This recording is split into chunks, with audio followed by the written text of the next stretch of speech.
करायचं स्मरण.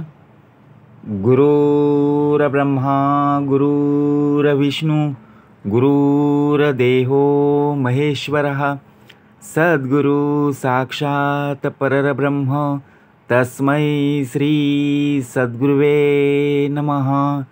जय जय रघुवीर समर्थ. जय जय रघुवीर समर्थ. श्रीमत श्रीदासबोध दशक 9 गुणरूपनाम समास 10 स्थिती निरूपणनाम. श्रीराम समर्थ. देवळामध्ये जगन्नायक आणि देवळावरी बैसला काक, परी तो देवाहून अधिक म्हणो नये की. जय जय रघुवीर समर्थ. जय सद्गुरू. श्री समर्थ कृपेने बघा उत्तमाची सुरुवातच कशाने करून दिली? प्रार्थनेने करून दिली. कोणाकोणाला यावं लागलं प्रत्यक्षात? ब्रह्मा, विष्णू आणि महेश तिघांचं स्मरण करून झाल्यावर शेवटी चौथा परब्रह्म सद्गुरु साक्षात परब्रह्म तस्मै श्री सद्गुरुवे. युगानुयुगे एकलाची एक चालवितो तिन्ही लोक. का भाग दाखवलेला आहे? कारण आपली आजची स्थिती प्रत्यक्ष पाहता वाईट आहे. कारण या देहाचं संपूर्ण मन चंचल आहे. कारण कलियुग आहे. या कलियुगामध्ये आपण कसं वागलं पाहिजे, आपली स्थिती काय आहे याचं संपूर्ण जो भाग दिलेला आहे तो श्रवण करता यायला हवं. म्हणून मतच खुद्द भगवंताचं मत म्हणजे श्रीमत. कारण आत्तापर्यंत आपण सगळ्यांची मतं ऐकून ऐकून मोठे झालेलो आहोत. ज्या मार्गाला आपण गेलेलो आहोत ती संगत आपल्याला प्राप्त झालेली आहे. परंतु आपण घडलो नाही. आपल्याला ती भाषा समजली नाही. उलट आपल्या वाटेला प्रसंग आणि संकट उभी राहिली. पण काहीतरी बोध, काहीतरी निरूपण, काहीतरी श्रवण आपल्या कानी ऐकायला यायला हवं. त्यातून आपल्याला फलश्रुती, जे आपण काम करतो एखाद्या कंपनीमध्ये असेल, एखाद्या ऑफिसमध्ये असेल, तर त्या ऑफिसमध्ये कामामध्ये आपण बघा कंपनीमध्ये काम करत असतो की नाही, आणि 30 दिवस काम करून मग आपल्याला पगार मिळत असतो. मग त्याचप्रमाणे आपण जर ऐकलं, श्रवण केलं तर आपल्याला नक्कीच काहीतरी फलश्रुती, सामर्थ्य प्राप्त होणारच आहे ना. म्हणून या बोधातून संपूर्णपणे हा दास घडला पाहिजे. म्हणून दशक 9 गुणरूपणा आणि त्यातल्या समास 10 स्थिती निरूपण. आजची स्थिती जर पाहता प्रत्यक्षात आपली परिस्थिती, आपली वागणूक, ज्याप्रमाणे या कलियुगामध्ये आपले गुण काय आहेत, आपले अवगुण काय आहेत, याची संपूर्णपणे ओळख करून देणारा हा समास आहे. करूया श्रवण. श्रीराम समर्थ. देवळामध्ये जगन्नायक आणि देवळावरी बैसला काक, परी तो देवाहून अधिक म्हणू नये की. आता विचार करा भाग कसा दिलेला आहे. एक देऊळ आहे, एक मंदिर आहे, त्यात देवसुद्धा आहेत. आणि त्या देवळाच्या शिखरावर कावळा जाऊन बसलेला आहे. मग तो देवापेक्षा उच्च स्थानी बसलेला आहे, म्हणून याला देवाहून श्रेष्ठ म्हणू नये. आता विचार करा, आपण देवाच्या मंदिरामध्ये गेलेलो आहोत. विचार करा 84 लक्ष योनीमध्ये प्रत्यक्षात या नरदेहालाच, एक मनुष्य देहालाच फक्त श्रवणाचा भाग दिलेला आहे. बाकी कोणाचाच अधिकार नाही. कारण त्या मंदिराच्या, त्या देवळाच्या शिखरावर कितीही पक्षी येऊन बसले, कितीही कावळे येऊन जरी बसले, तरी त्या देवाच्या बघा प्रत्यक्षपणे उच्चस्थानी जरी बसले असतील तरी देवापेक्षा श्रेष्ठ नाही. का भाग दिलेला आहे? आपल्या घराच्या बाजूला मंदिर आहे, देऊळ आहे. लांबून लांबून लोक त्या मंदिरामध्ये, देवळामध्ये दर्शन घ्यायला येत असतात. परंतु आपल्या घराच्या बाजूला असणारं मंदिर, देऊळ, आपण तिथे कधी जात नाही. भाग कसा दिलेला आहे? गणपती बघा प्रत्यक्षात भाग कसा दिलेला आहे. स्थिती काय आहे? हा नवसाला पावणारा गणपती. ज्याप्रमाणे हा गणपती प्रत्यक्षात सर्व कार्य पूर्ण करत असतो. मग आपणच काय करून घेतले? भाग वाटून घेतलेले आहेत. एखाद्या गणपतीच्या ठिकाणी भली मोठी रांग दर्शनासाठी लागलेली असते आणि काही ठिकाणी बघा मंडप बांधलेला आहे तरी सुद्धा गर्दी नाहीये, तिथे सुद्धा दर्शन होतच असतं. मग आपण काय करून घेतलेलं आहे? देव सुद्धा वाटून घेतलेला आहे. बरोबर की नाही? म्हणून भाग कसा दिलेला आहे? देऊळामध्ये जगन्नायक. देव कुठे आहे? देव आपल्या अंतरी आहे. अंतरीचा अंतरात्मा आहे. कशाला जातोस दूरी, तेच आहे पंढरपूर. बरोबर ना? खरा देव तो अंतरी चोरला असे, सद्गुरु विन तो सर्व ठाई न दिसे. जर आपल्या अंतरी तो जर वास्तव्याला आला नसता तर आपण त्या मंदिरापर्यंत पोचलो असतो का हो? आपला जन्म तरी झाला असता का? त्याचा अंश म्हणून बघा प्रत्यक्षपणे भाग आहे. सामर्थ्य आहे चळवळीचे. जो जो करील तयाचे, परंतु येते भगवंताचे अधिष्ठान पाहिजे. म्हणून जयाचा भावार्थ जैसा. भाव तसा देव ना.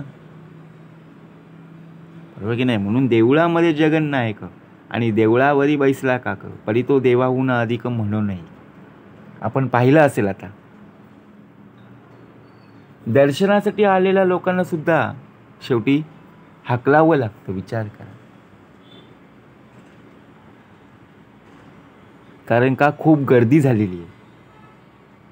आपल्या घराच्या बाजूला सुद्धा गणपती आहे, मंदिर आहे, इतर सुद्धा मंदिर आहेत. तिथे सुद्धा नमस्कार केला तरी देवाच्या चरणी पोहोचतो ना. भाग कसा दिलेला आहे? मी ठेवितो मस्तक ज्या ठिकाणी, तेथे तुझे सद्गुरु पाय दोन्ही. तिथे जाण्याची आवश्यकता नाहीये. बरोबर की नाही? सभा बैसली राजद्वारी आणि मरकट गेले स्तंभावरी, परी ते सभेहून श्रेष्ठ चतुरी कैसे मानावे. राजाच्या दरबारी सभा भरलेली असताना एखादं माकड येऊन त्या खांबावर बसला तर त्या सभेहून श्रेष्ठ अशा शहाण्या लोकांनी कसं मानायचं? आता विचार करा. एखादं कीर्तन असेल, भजन असेल, श्रवण असेल, तिथे येऊन माकड येऊन तिथे बसलेला आहे. पशुपक्षी गुणवंत त्यास कृपा करीती सम. पण अधिकार आहे का हो ऐकण्याचा? नाही. कारण भाग कोणासाठी दिलेला आहे? मनुष्य देहाला. शिकवण कोणासाठी दिली जाते? तर मनुष्य देहाला. कारण पशुपक्षी गुणवंत त्यास कृपा करीती समर्थ. आपण त्या पशुपक्ष्यांना हाय, हॅलो, हाव आर यू करायला गेलो तर त्यांना आपली भाषा समजेल का हो? नाही समजणार. आपण आपल्यातल्या लोकांना, मनुष्य देहांना ज्यावेळी आपण बोलत असतो त्यावेळी त्यांना भाषा समजते. बरोबर की नाही? म्हणून सभा बैसली राजद्वारी आणि मरकट केले स्तंभावर. स्तंभावर बसलेलं आहे माकड आणि वरून सर्व पाहतोय. आपण कीर्तन, जिथे कीर्तन चालू आहे, भजन चालू आहे, तिथे आपल्याला झोप लागते. वरून माकड पाहतोय, बरोबर की नाही? अशा ठिकाणी आपल्याला झोप येते, आळस येते. एखादा पिक्चर असू दे, एखादी मॅच चालू असू दे, डोळा लागतो का हो बघा. कारण परी ते सभेहून श्रेष्ठ चतुरी कैसे मानावे. ब्राह्मण स्नान करून गेले आणि बक बैसतेसेची बैसले, परी ते ब्राह्मण परीस भले कैसे मानावे. एखाद्या तळ्यातील पाण्यात स्नान करून तेथून जर निघून गेले, पण बगळे त्या तळ्यातच ध्यानस्थ असल्यासारखे बसले, म्हणून त्या बगळ्यांना बघा. आता एखाद्या तलावामध्ये आपण पाणी आणण्यासाठी, आंघोळीसाठी, कपडे धुण्यासाठी जात असतो की नाही? नक्कीच. तेथे सुद्धा जलचर प्राणी राहत असतात. तिथे सुद्धा बगळे आहेत, बरोबर की नाही? आपण नवीन पांढरा शर्ट, पांढरी पॅन्ट घालून, पांढरे वस्त्र परिधान करून एखाद्या कार्यक्रमस्थळी निघून गेलो. बघा भाग कसा दिलेला. आपल्या कपड्यांना डाग न लागावं म्हणून आपण त्या कपड्यांना जपत असतो. कारण कपड्याचा रंग कोणता आहे? व्हाईट, पांढरा आहे की नाही? नक्कीच. तरी सुद्धा तो आल्यावर आपल्याला पूर्णपणे मळलेला दिसतो, काळा पडलेला दिसतो, एखादा डाग लागलेला असतो. मग तो आपण धुण्यासाठी तलावाजवळ जातो. तलावातलं पाणी असतं, त्यामध्ये आपण साबण लावून बघा ते धुवत असतो. समोर आपल्याला जे दृश्य दिसतं ते सुद्धा बगळे आहेत. त्यांचा सुद्धा रंग पांढरा आहे. ते सुद्धा बघा पाण्यात आहेत. रस्त्यावर बघा पाहतात, चिखलात सुद्धा जातात, तरी सुद्धा त्यांना डाग लागलेला नाहीये. आपण विचार करा.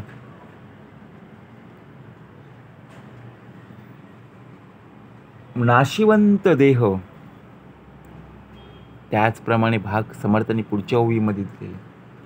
ब्राह्मणामध्ये कोणी नेमस्त, कोणी झाले अव्यवस्थ, आणि स्वान सदा ध्यानस्थ, परी ते उत्तम नव्हे.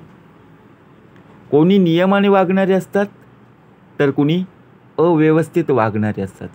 आणि एखादा कुत्रा नेहमी डोळे झाकून ध्यानस्थासारखा बसला तरी त्याला कोणी ब्राह्मणाहून उत्तम मानत नाही. आता विचार करा, आपल्या घरामध्ये पाळीव प्राणी राहतात की नाही? राहतात. काहीकांच्या असतील, काहीकांना आवडत सुद्धा नाही, बरोबर की नाही? पण विचार जर केला, एखाद्या रस्त्यावर कुत्रा बसलेला आहे, एखादा प्राणी बसलेला आहे, आपण सुद्धा रस्त्यातून जात आहोत. आता त्या प्राण्याने आपल्याला काहीच केलेलं नाही आणि आपण जिथे बसलेलं आहे तिथे मुद्दाम दगड मारणार, त्याची चेष्टा करणार, बरोबर की नाही? मग असं आपण का करत आहोत? मग शिकवण कोणाला आहे? आपल्यालाच दिलेली आहे का पशुपक्ष्यांना दिलेली आहे? नाहीये. तरी सुद्धा शिकवण देऊन सुद्धा आपण काय करत असतो? बरोबर की नाही? नळी फुंकली सोनारे, इकडून तिकडून गेले वारे. म्हणून एखादा कुत्रा, एखादा पाळीव प्राणी, एखादा पक्षी ध्यानस्थासारखा बसलेला आहे, मग आपण काय बोलणार? अरे हा शांत का बसलेला आहे? कधी या रस्त्याने यावं तर हा पक्षी, हा प्राणी शांत बसलेला दिसतो, असं का? मग तो ध्यानस्थासारखा ध्यान लावून बसलेला आहे का? नाही. कारण त्याला काहीतरी वेदना होत असतील, बरोबर की नाही? त्याला एखादा आजार असेल, त्या आपल्याला कळून येणार नाहीये, परंतु आपण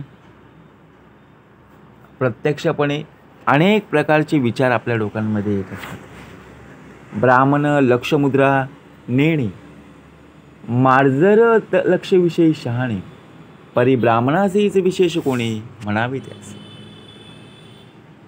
कारण भाग कसा दिलेला आहे. मांजर असते बघ, मांजराला लक्षमुद्रा म्हणजे एखाद्या वस्तूकडे एकाग्र दृष्टी करून पाहणे सहज साध्य होते.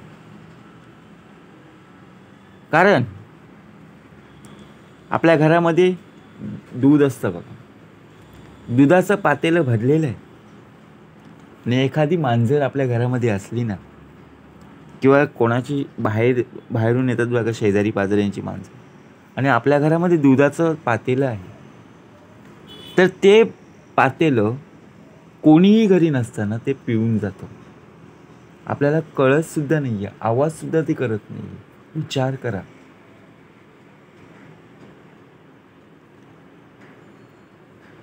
का भाग दिलेला आहे? कारण ब्राह्मण पाहे भेदाभेद, मक्षिका सर्वांचा अभेद, परी तीस झाला ज्ञानबोध, हेतो न घडे की. आता भेदाभेद पाहून वागायला, ज्याप्रमाणे भेदच पाहत नाही, कारण ज्ञानबोध झाला पाहिजे. आपल्याला अनेक प्रकारचे लोक सांगायला येतात, अनेक प्रकारचे लोक आपल्याला काही ना काहीतरी गोष्टी सांगत असतात. आपण त्यामधले चांगले बोध घेतो आणि वाईट गोष्ट सोडून देतो. परितीस झाला ज्ञानबोध. काही सगळं डोक्यावरून जातं आणि जे सांगणारे आहेत त्यांचं आपण अर्ध ऐकतो आणि अर्ध सोडून देतो. उंच वस्त्रे नीचल्याला आणि समर्थ उघडाच पैसला, परी तो आहे परीक्षेला परीक्षवंती. एखाद्या नीच माणसाने उंच वस्त्र परिधान केले आणि एखाद्या श्रेष्ठ पुरुष उघडाच बसला, तरी यातील श्रेष्ठ कनिष्ठांची पालक परीक्षावंतच करत असतात. आता विचार करा, आता नीच माणूस कोण आहे? आपण एखाद्याला सरळपणे बोलत असतो, उघडपणे बोलत असतो, आपल्या मुखातून वाईट शब्द कधी कधी येत असतात. असं का होतं? बरोबर की नाही? एखाद्याने उंच वस्त्र परिधान केलं आणि एखादा उघडाच बसलाय तरी सुद्धा, बरोबर की नाही? पण श्रेष्ठ कोण, कनिष्ठ कोण, वरिष्ठ कोण हे कळलं गेलं पाहिजे. बाह्य आकार केला अधिक, परी तो अवघा लौकिक, येथे पाहिजे मुख्य एक अंतरनिष्ठा. बाहेरून खूप ताटमाट केला तर तो लौकिकात खपून जातो, पण परमार्थात मुख्य अंतरनिष्ठा पाहिजे. आता परमार्थ कुठला? भाग कसा दिलेला आहे? बाह्याकार केला अधिक. आपण आपल्या घरामध्ये जी उपासना आहे, भक्ती आहे, पूजा आहे, घरामध्ये आपण कधीही करत नाही आहे, परंतु बाहेर लोकांमध्ये आपण बघा, देवळामध्ये मंदिरामध्ये जात असताना मी देवाचा आणि देव माझा या दृष्टीने सगळ्यांसमोर आपण फिरत असतो, पण घरातल्या देवाला कधी पूजलं नाही, घरातल्या देवाची कधी पूजा केली नाही आहे, घरातल्या देवाची कधी उपासना केली नाही आहे. मग बाह्य कार्य केला अधिक, परी तो अवघा लौकिक, येथे पाहिजे मुख्य एक अंतरनिष्ठा. मग अंतरनिष्ठा, निष्ठेने आपला संपूर्णपणे देह असला पाहिजे. वरीवरी वैभवाचे आणि अंतरी पोतडे नरकाचे. आपले जर कर्म वाईट असतील, बघा का भाग दिलेला आहे. आपला देह संपूर्णपणे विषय वासनेमध्ये अडकलेला आहे. वरून जरी पांढरे शुभ्र कपडे घालत असलास, परिधान करत असलास, तरी सुद्धा कर्माने तू वाईट आहेस, कारण कर्म तुझे उत्तम असे नाही. आधी कर्माचा प्रसंग, कर्म केले पाहिजे सांग, कदाचित पडेले व्यंग तरी प्रत्यवाय घडे. कारण कसा भाग दिलेला आहे? बाह्य कार्य केला अधिक. लोकांसमोर आपण शहाणे बनतो, लोक मला कशा दृष्टीने पाहावं याचा आपण विचार करत असतो, परंतु बाह्य केला अधिक परी तो अवघा लौकिक, येथे पाहिजे मुख्य एक अंतर्निष्ठा. अंतर्निष्ठा का हवी? आपल्या अंतरी का देवाचं नामस्मरण हवं याची जाणीव आपल्याला होत नाहीये. परंतु आपण दुसऱ्यांच्या समोर आरतीचा ताट घेऊन जोरजोरात आरती म्हणत असतो. पण घरातल्या देवाचं काय? आपल्या या अंतरीचं अंतरात्म्याचं काय? लौकिक बरा संपादिला, परी अंतरी सावध नाही झाला, मुख्य देवास चुकला तो आत्मघातकी. एखाद्याने चांगला लौकिक संपादन केला, पण तो अंतरात जर सावध नाही झाला ना, तर मुख्य देवाला म्हणजे आत्मारापास बघा प्रत्यक्षपणे अंतरतो आणि आत्मघातकी ठरत असतो. लौकिकी बरा संपादिला. आपल्याला सुद्धा देवाचं नामस्मरण करता यायला हवं.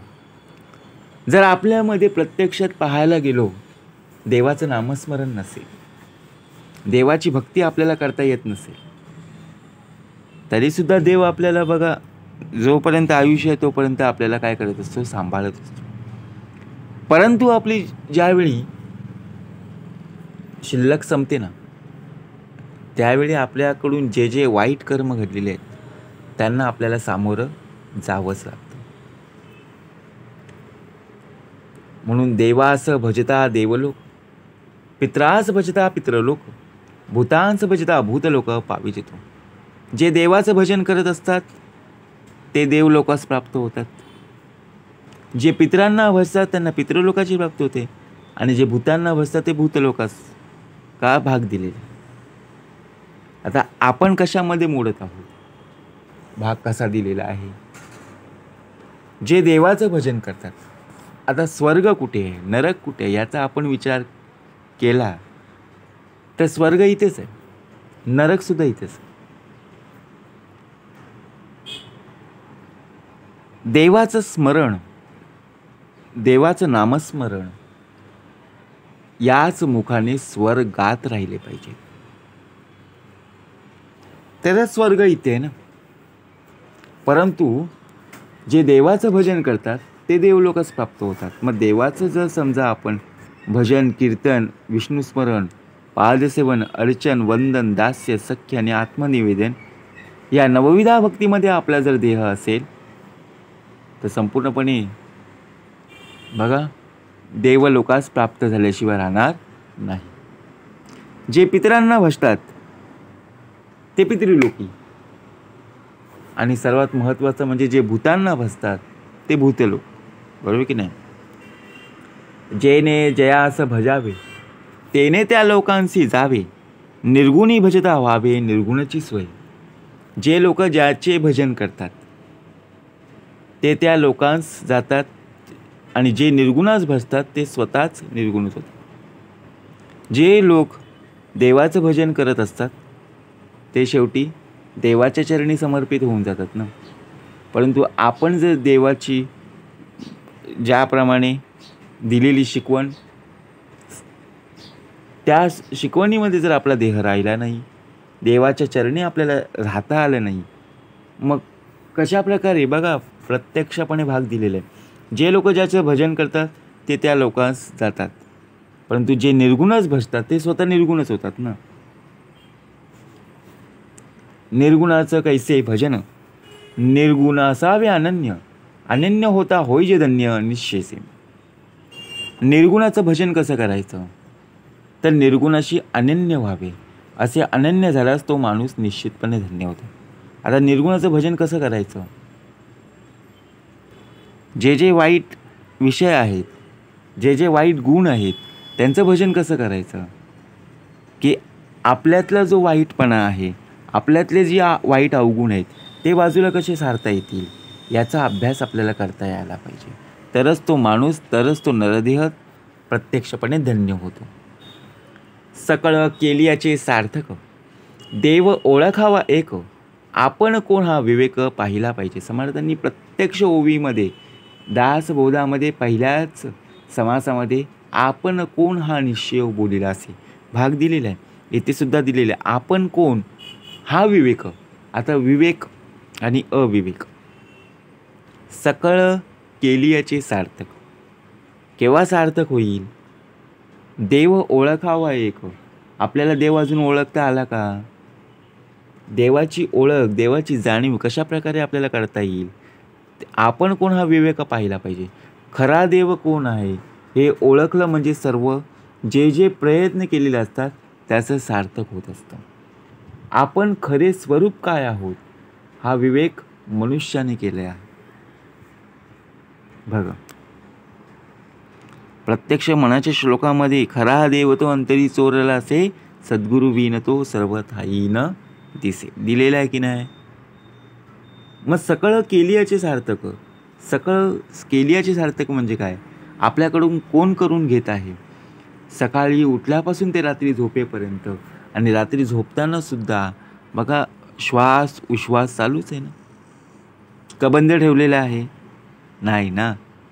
मग सकळ करता कोण आहे? तर करता कोण हे निश्चय बोलिला असे. देव पाहता निराकार, आपला तो माईक विचार, सोहमात्मा हा निर्धार बाणून. देव पाहता निराकार. देवाला आकार उकार आहे का? निराकार आहे. बरोबर की नाही? ज्याप्रमाणे जन्म नाही तर मृत्यू नाही आहे. आपल्याला जन्म आहे म्हणजे मृत्यू आहे, कारण आपला देह नाशी बनतो. तो शाश्वतीचा आहे. आपला तो माईक विचार. मग देव पाहिला तर निर्गुण आहे, निराकार आहे. आपण ज्याला मी म्हणतो तो देह तर माईक आहे. म्हणून आत्मा तोच मी हा निर्धार अंगी बांधला पाहिजे. सोहम आत्मा हा निर्धार बांधून गेला. आत्मा अनुमान तो काही, वस्तू आहे वस्तूचा ठाई, देहभाव काहीच नाही धांडोळीता. म्हणून आता अनुमान करण्याची आवश्यकताच नाही, कारण आत्मवस्तू जिथल्या तिथेच असतात आणि देहबुद्धीचा शोध घेऊ लागल्यावर ती शिल्लकच राहत नाही. सिद्धास आणि साधन हा तो अवघाच अनुमान, मुक्तास आणि बंधन आडळेना. जो सिद्ध झालेला असतो त्याच्या ठिकाणी साधनाची कल्पना करणं, आणि जो मुक्त झालेला आहे त्याच्या ठिकाणी बंधनाची कल्पना करणं योग्यच नाही. आता साधक कोण? सिद्ध कोण?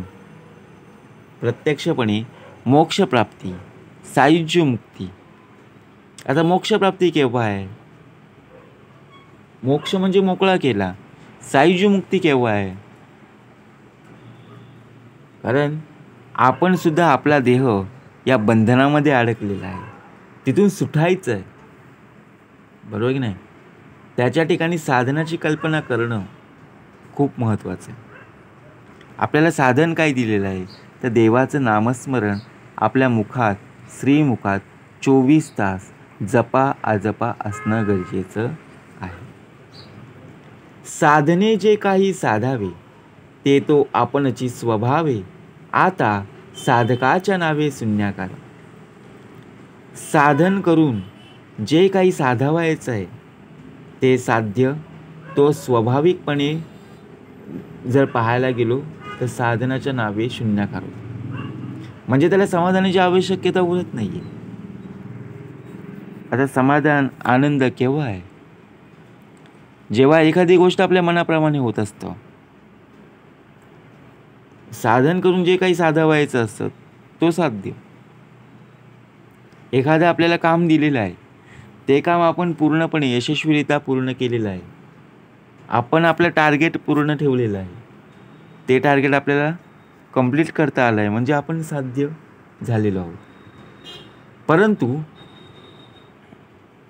एखादं कुठलं काम असेल, जर आपण ते पूर्ण केले नाही आणि नुसतंच आपण बोलत राहिलो तर शेवटी जमा नावे शून्य. कुल्लाल पावला राजपदवी, आता रासबे कासया राखावी, कुल्लालपणाची उठाठेवी कासया पाहिजे. कुल्लाल बघा, कुंभार असतो. कुंभाराला राज्य प्रत्यक्षपणे झाल्यावर त्याला आता गाढवं कशाला राखायचे, आता रासबे कासया राखावी. आता त्याला कुंभाराच्या व्यवसायाची उठाठेव कशाला हवी. आता एखादं काम करायचं आहे, त्या कामामध्ये आपल्याला खूप सारा पैसा प्राप्त झाला तर आपण विचार करतो की आता मला काम करून पैसा तर खूप आहे, तर काम करायची गरजच कशाला, बरोबर की नाही. वरून तैसा अवघा वृत्ती भाव, नाना साधनांचा उपाव, साध्य झाली या कैसा ठाव साधनांची. त्याप्रमाणे प्रत्येक साधन हे वृत्तीमयच असल्याने शेवटी वृत्ती वाढविण्याचंच कारण होतं. पण एकदा साध्याशी एकरूप झाल्यावर साधनाला वावच उरत नाही. बघा, साधक सिद्ध ज्याप्रमाणे नाना साधनांचा उपाव.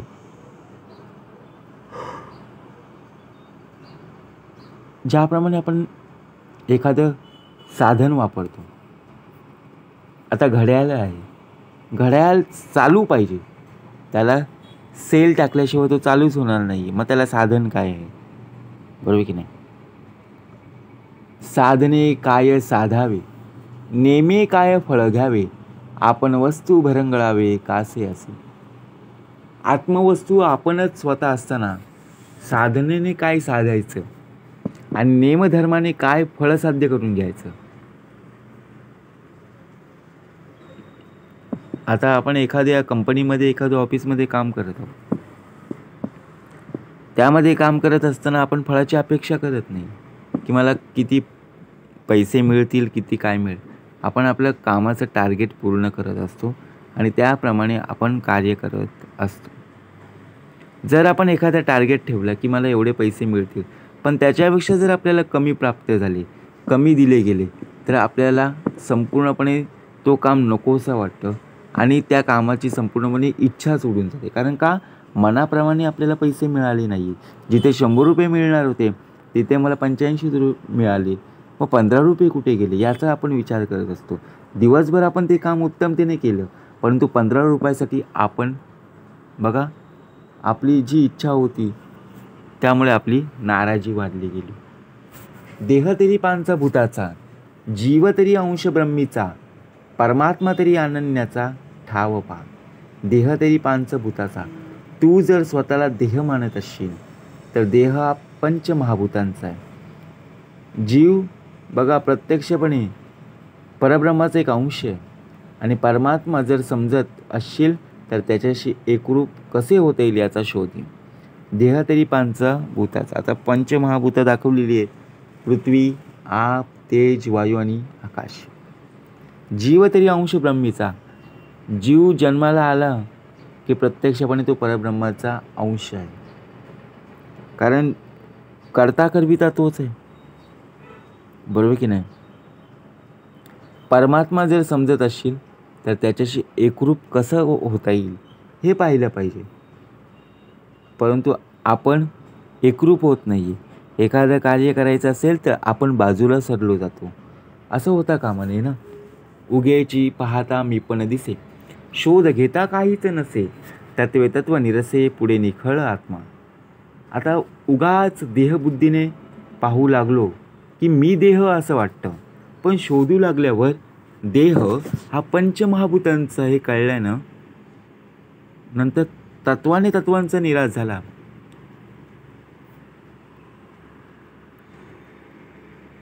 की विचार केला की उगेची पाहता मी पण दिसे. आपल्याकडून जे जे कार्य होत आहे ते ईश्वराप्रमाणे होत आहे, परब्रह्म करत आहे, परंतु उगेची पाहता मी पण दिसे. मग आपला देह दिसत आहे, आपणच दिसतोय. एखाद्या कार्य उत्तमाचं केलं तरी आपल्याच देहाची वाहवा होत असते, परंतु शोध घेता काहीच नसे. शोध घेतला पाहिजे की ह्या देहाकडून कोणी कार्य करून घेतलं. तत्वे तत्व निरसे पुढे निखळ आत्मा. मग यातून तत्व काय, साध्य काय केलं, सिद्ध काय केलं, पुढे निखळ आत्मा. शेवटी करता करविता तोच आहे ना. आत्मा आहे आत्मपणे, जीव जाये जीवपणे, माया आहे मायापणे विस्तारली. आत्मा हा आत्मापणाने असतो की नाही, जीव जीवपणाने असतो आणि माया प्रत्यक्षपणे मायापणाने. कारण एखाद्या वेळी बघा, सर्वजण मोठे व्यक्ती बसलेले आहेत आणि त्यांच्यासमोर आपण त्या खुर्चीवर बसायला गेलो, शेवटी आपल्याला कमीपणा वाटेल. लोक आपल्याकडे पाहण्याचा दृष्टिकोन त्यांचा वेगळा असेल लोकांचा. कारण आपण त्यामध्ये बसतो की नाही हे ओळखून घ्यायला पाहिजे. आपण शाळेमध्ये बघा प्रत्यक्षपणे जात असतो. शाळेमध्ये एक खुर्ची असते की नाही, ती कोणासाठी असते तर शिक्षकांसाठी असते. आणि त्याच खुर्चीवर जर आपण बसलो आणि जर आपल्याला सरांनी किंवा टीचरांनी पाहिलं तर आपण उठून बाजूला सरणार, हो की नाही? नक्कीच. आपल्याला मारसुद्धा मिळेल, ओरडासुद्धा मिळेल, परंतु आपल्याला कळलं गेलं पाहिजे की तिथे जाण्याचा, तिथे पोहोचण्याचा, तिथे बसण्याचा हा माझा अधिकार नाही आहे. कारण भाग कसा दिलेला आहे, आत्मा आहे आत्मपणे, जीव आहे जीव, माया आहे मायापणे विस्तारेल, ऐसे हे अवघेची कळले. आणि आपणही कोणी एक आहे हे सगळं शोधून पाहे तोची ज्ञान. म्हणजे सगळं असतं, मग त्यांना पाहणारा कोण आहे? विवेकाने या सगळ्यांचा शोध घेतला पाहिजे, बरोबर की नाही? शोधू जाणे सकळांसी, परी पाहोनेने आपणासी, ऐक ज्ञानी एक दिसी वृत्तीरूपे. आपल्याकडे ऐकण्याची भूमिकाच नाही. जो जो आपल्याला सांगायला येईल त्याला आपण उलट उत्तरं देत असतो. परंतु शोधू जाणे सकळांसी, याचा जो सगळ्यांचा शोध घेतो पण आपलं स्वरूप जाणत नाही, यामुळे मीपणाच्या वृत्तीने का होतं, एकटाच राहून जातो. ते वृत्तीरूप जरी पाहिले तरी मग काहीच नाही राहिले, निर्गुण सारिके. बघा प्रत्यक्षपणे प्रकृतीसारखे अवघेची झाले विकारवंत. आता आपली वृत्ती, आपला स्वभाव पाहायला गेलो तर आपल्याकडे वृत्तीच शिल्लक राहत नाही. प्रकृतीचा निराश झाला की सर्व काही नाशिवंत होतं. आपल्याला जे जे काही प्राप्त झालेले आहे ते घेऊन काय जाणार आहोत का? सर्व इथेच ठेवून जाणार आहोत. मग कशाला आपण वाद करायचा, बरोबर की नाही? एवढी माझी प्रॉपर्टी आहे, तेवढी माझी प्रॉपर्टी आहे, आपण इतरांना सर्वांना सांगत सुटतो, परंतु घेऊन तर काहीच जाणार नाही आहे. उरले ते निखिळ निर्गुण, विवंचिता त्याची आपण, ऐसीय परमार्थाची खूण अगाध आहे. म्हणून समर्थ म्हणाले, आधी प्रपंच करावा नेटका, मग घ्यावे परमार्थ विवेक. केवळ निर्गुण ब्रह्म तेवढं उरतं. कारण देहाला प्रत्यक्षपणे जन्म आहे म्हणजे मृत्यू आहेच.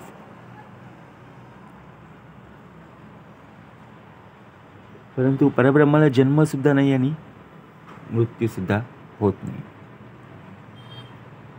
युगानुयुगे एकलाच एक चालवितो त्यांनी योग. कारण आपण हा अनुभव घेतला पाहिजे. फळ एक आपण एक, ऐसा नाही हा विवेक, फळाचे फळ कोणी एक, स्वेच वय. आता एखादा फळ असेल, एखादा फळ आहे, तो कच्चा आहे, पिकलेला आहे, परिपक्व झालेला आहे, सुगंध कसा येतोय, सुगंधी येतं का दुर्गंधी येतं आहे, खराब झालेला आहे की चांगला आहे, गोड आहे का आंबट आहे का तुरट आहे, बघा प्रत्यक्षपणे आपण त्यांना विचारत असतो आणि नंतरच ते फळ आपण बाजारातून घेत असतो. परंतु फळ एक आणि आपण एक, कसा भाग दिलेला आहे.